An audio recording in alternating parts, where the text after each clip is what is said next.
Today, I'm meeting someone very special, the President of the University of Limerick.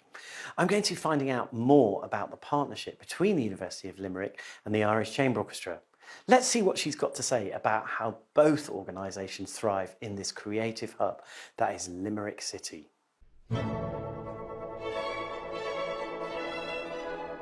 You're quite interested in techno music. That's correct. I like electronic music. I am a great fan of techno music. I love dancing, but my music taste is much broader and really eclectic. So techno is one part of a spectrum from classical music to jazz to popular music. I love this idea that you have a really broad range of interest in music, but classical music can often seem, to the outsider, a bit stuffy and a bit middle class. And how did you get the interest in classical music? How did you kind of find your path to it? I benefited from a very good musical education in East Germany. And then I had friends and family and listened to music, and then I started to explore myself. So classical music spans to the contemporary scene. If you look at, Reich, also there's a modernist Reich, Glass, or Oboe, or Niels Fram, one of the younger composers in Germany. And I find it exciting to explore new ways of looking at music, of finding musical expressions that reflect contemporary life. So I don't think classical music is stuffy, but it may require more mediation in order to bring a younger audience to it. But if you think back, I mean, Beethoven was a rock and roll star, of his age. Yeah, absolutely. Or Mozart. Yeah, absolutely. Yeah, absolutely. Yeah. Something that I've thought about and something that we've discussed in the ICO team is about the relationship the ICO has with UL. And somebody said that it's a symbiotic relationship. And I don't really like that word, because to me, it's much more of a partnership. And I wonder, could you explain to me what that partnership means to UL? It's indeed an important partnership that the university and the Irish Chamber Orchestra have. On the one hand, it's the shared facilities. So the Irish Chamber Orchestra has their own rehearsal and recording studio on campus, which is an important facility.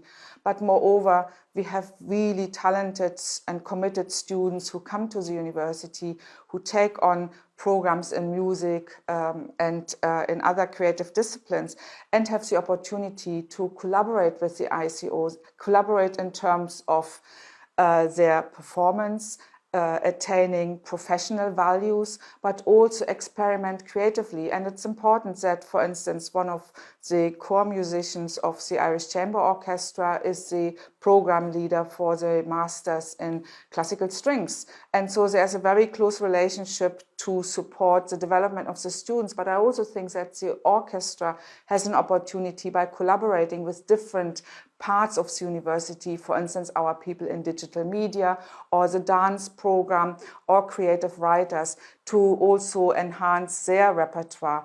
And then there's a significant research dimension here at the university. In our Irish World Academy of Music and Dance, we have a really significant research program. It has a large number of PhD students who undertake practice-based research related to music, musicology, and so on. So they may conduct studies into performance practices, historical performance practices, into composers, or also into the materiality of musical instruments and how that has inflected, for instance, performance practices or composers' developments, and so on. And so that's a vital relationship also to support the enhancement of the orchestra's repertoire. Yeah. We have a community gamelan here. World music forms an important part in the Irish World Academy of Music of Dance.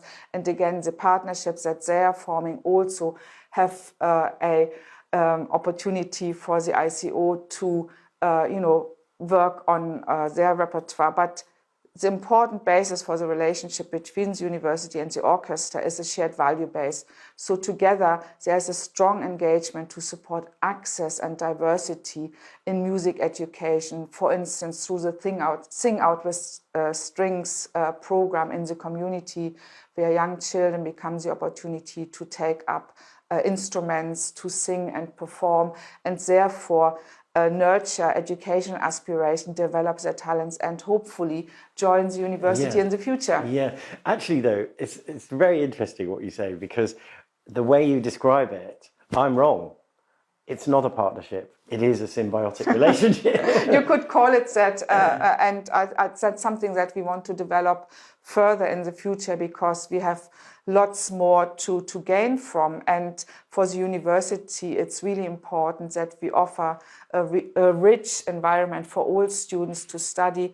We have fantastic facilities. In addition to the rehearsal building, we've got the University Concert Hall, which was the first concert hall built in Ireland after its independence. It seats 1,100 people, and it is an important venue in the region to perform a broad repertoire. Again, the ICOs, the regular guests, there. And it's also an opportunity to foster music education for the community and for the region. Yeah, absolutely. And when you sort of think about those students and this kind of creativity, this exploratory thing, if I were a student coming to study at the UL and coming to study music at the Irish World Academy, what would be the thing that you would want me to take away when I left? I would like you to be really wide open for new opportunities, whether that is experimentation in music, whether these are new relationships to people in music and beyond, and really to feel that you are creatively empowered and stimulated. Kirsten, thank you so much for taking the time this morning. I really, really appreciate it. Pleasure.